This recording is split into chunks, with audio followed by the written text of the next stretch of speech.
മഞ്ഞുപാളികൾക്കിടയിലൂടെ ചുവന്ന രക്തം പോലെ ഒരു നീരൊഴുക്ക് കണ്ടാൽ ആരും അമ്പരന്നു പോകും. അന്റാർട്ടിക്കയിലെ ടെയ്ലർ ഹിമാനിയിൽ നൂറ്റാണ്ടുകളിലേറെയായി ശാസ്ത്രലോകത്തെ കുഴപ്പിച്ച ഈ അത്ഭുത പ്രതിഭാസമാണ് ബ്ലഡ് ഫോൾസ്.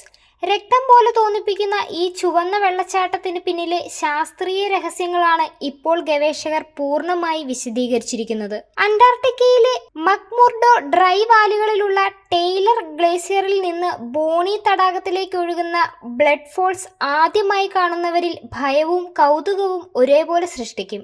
വലിയ മുറിവിൽ നിന്ന് രക്തമൊഴുകുന്നത് പോലെ തോന്നിപ്പിക്കുന്ന ഈ പ്രതിഭാസം ആദ്യമായി രേഖപ്പെടുത്തിയത് 1911 ഓസ്ട്രേലിയൻ ജിയോളജിസ്റ്റ് ഗ്രിഫിത്ത് ടെയ്ലറാണ്. അന്നു മുതൽ ഇതിന്റെ യഥാർത്ഥ കാരണം കണ്ടെത്താൻ നിരവധി പഠനങ്ങളാണ് നടന്നത്. ശാസ്ത്രജ്ഞരുടെ കണ്ടെത്തൽ പ്രകാരം ഇത് രക്തമോ അഗ്നിപർവ്വത പ്രവർത്തനത്തിന്റെ ഫലമോ അല്ല.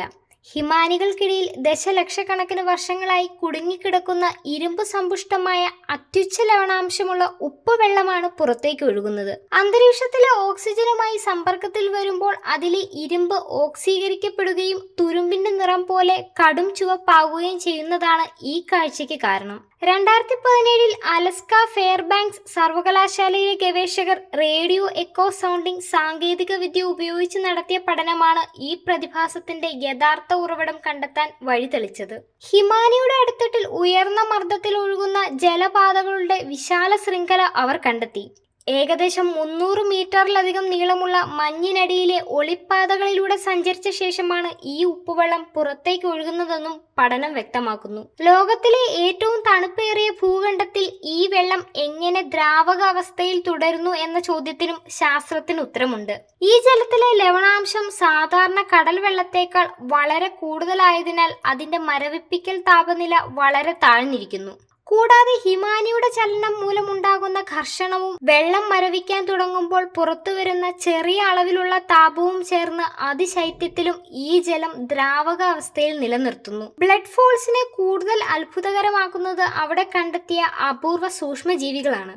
ദശലക്ഷക്കണക്കിന് വർഷങ്ങളായി സൂര്യപ്രകാശമോ ഓക്സിജനോ ഇല്ലാതെ മണ്ണിനടിയിൽ ജീവിക്കുന്ന ഇവ രാസപ്രവർത്തനത്തിലൂടെ ഊർജം ഉൽപ്പാദിപ്പിച്ചാണ് നിലനിൽക്കുന്നത്. സിലിക്കൺ, കാൽസ്യം, അലുമിനിയം, സോഡിയം തുടങ്ങിയ ധാതുക്കൾ അടങ്ങിയ ഈ പരിസ്ഥിതി ഭൂമിക്ക് പുറത്തുള്ള ഗ്രഹങ്ങളിലും ഉപഗ്രഹങ്ങളിലും ജീവന്റെ സാധ്യതകൾ പഠിക്കാൻ ശാസ്ത്രജ്ഞർക്ക് നിർണായക സൂചനകൾ നൽകുന്നു. പ്രത്യേകിച്ച് ചൊവ്വയിലെയും വ്യാഴത്തിന്റെ ഉപഗ്രഹമായ യൂറോപ്പയിലെയും മഞ്ഞുപാളികൾക്കിടയിൽ സമാനമായ ജീവരൂപങ്ങൾ ഉണ്ടാകാമെന്ന പ്രതീക്ഷയ്ക്കും ഈ കണ്ടെത്തൽ കരുത്തേകുന്നു. നൂറ്റാണ്ടുകളോളം ഈ ദുരൂഹതയായി നിലനിന്ന ബ്ലഡ് ഫോൾസ് ഇന്ന് ശാസ്ത്രത്തിന്റെ കണ്ണിലൂടെ വ്യക്തമായി വായിക്കപ്പെട്ട ഒരു പ്രകൃതി വിസ്മയമാണ്. ഹിമാനികളുടെ ആന്തരിക ഘടന മുതൽ അതിശൈത്യത്തിലെ ജീവന്റെ അതിജീവനം വരെ നിരവധി ചോദ്യങ്ങൾക്ക് ഉത്തരങ്ങൾ നൽകുന്ന ഈ പ്രതിഭാസം ഭൂമിയിലെയും ബഹിരാകാശത്തിലെയും ജീവന്റെ രഹസ്യങ്ങൾ തേടുന്ന ശാസ്ത്രലോകത്തിന് ഇന്നും പ്രചോദനമായിക്കൊണ്ടിരിക്കുകയാണ്.